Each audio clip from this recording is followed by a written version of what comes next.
If there is a God why does evil exist. So मैंने जो अभी line बोली उसका मीनिंग है कि अगर भगवान एग्जिस्ट करते हैं तो ये सारी की सारी बुराइयों का अस्तित्व क्यों है हमारी दुनिया के अंदर। Why do good people suffer and innocent lives gets destroyed. And after thinking all these things, we all come to a same conclusion or a same thing.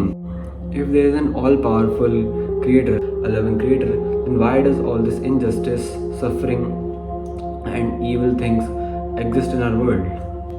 So अभी मैंने जो भी बोला उससे मेरा एक ही मतलब था, या मैं एक ही चीज़ बोलना चाह रहा था कि अगर भगवान है तो बुराई क्यों है। इन सिंपल वर्ड्स मैं यही बोलना चाह रहा था, क्योंकि आप खुद देख लो, अगर हमारी दुनिया में कोई भगवान है और अगर जैसा हम कहते हैं कि वो एक ओमनीपोटेंट बीइंग है जो कुछ भी कर सकते हैं, तो इतनी सारी बुराइयाँ, इतना सारा इनजस्टिस क्यों एग्जिस्ट करता है। So the problem of evil does not have a simple answer, but one explanation comes through the free will. So by free will I mean हमारी इच्छा कोई भी काम को करने की हमारी चॉइस से होनी चाहिए। मतलब फ्री विल से मतलब है मुक्त इच्छा, मतलब आपकी जो इच्छा है वो प्रिटी मच एक फ्रीडम के साथ है, आपको जो करना आप कर सकते हो, you can choose anything, right. So जो ये चीज़ है द प्रॉब्लम ऑफ ईविल, इसका one explanation the free will है। बिकॉज द फ्री विल का मतलब होता है कि अगर आपको कोई डिसीजन लेना है एंड आपकी कुछ चीज़ को करने की इच्छा है, तो हमेशा उस चीज़ के दो आउटकम्स होंगे, the good one and the bad one. For us to be truly free and make our own choices there must be a possibility of good and evil, because without that it will not be the free will but more like program.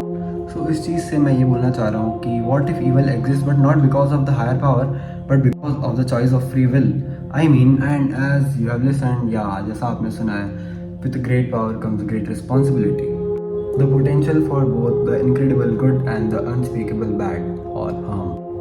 So after all this, we can conclude that the power of evil or the problem of evil is nothing but our free will.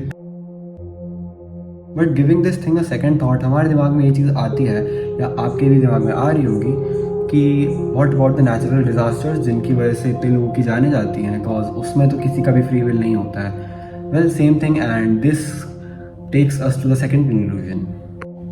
So in this second conclusion और the second idea we can say the suffering as a part of life fabric, or suffering is a part of fabric of life and it shapes us to do better things, and it just overall teaches a lot of different things which I guess we couldn't have taught ourselves if suffering wouldn't have happened, because without darkness we could never truly appreciate the value of light. So all these things just take us to the same question again, why does evil exist?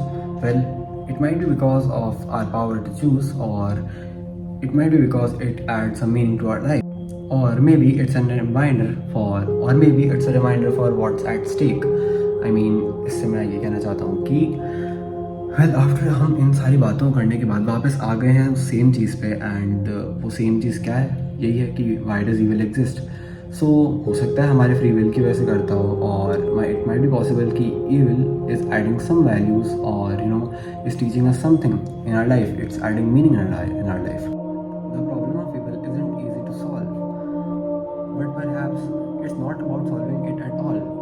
It's only about understanding that in the face of evil, we have the choice to do the good. So हमारे इस सारे discussion के बाद शायद आप में से कुछ लोग कंक्लूड नहीं कर पाए होंगे, एंड कुछ लोग ये कंक्लूड कर भी गए होंगे कि why does evil exist, and ये बात समझ गए होंगे कि it truly has a lot of meanings, and हमने उनमें से कुछ अभी डिस्कस किए, जैसे कि हमारा फ्री विल हमें कुछ चीज़ें सिखाना। बिकॉज अगर किसी इंसान की लाइफ में शायद कुछ बुरी चीज़ें नहीं होंगी तो शायद वो चीज़ें नहीं सीखेगा जो उन बुरी चीज़ों से वो सीख पाया था। I mean if someone goes broke, उनको शायद समझ में आएगा कि पैसे की वैल्यू क्या है, एंड ऐसे बहुत सारे एग्जांपल्स हैं उस चीज़ में। सो एनीवेज, बट ये सारी जो चीज़ें मैंने बोली हैं इसके अंदर उनका मतलब जो एग्जाम्पल्स मैंने दिए हैं या जो चीज़ें मैंने समझाई हैं, they are very much hypocritic things, cause मतलब हर सिचुएशन के हिसाब से इनके मीनिंग्स बदलते रहते हैं। सो आई होप सो कि आप लोग भी अपना दिमाग लगा के सोचेंगे इन चीज़ों के बारे में।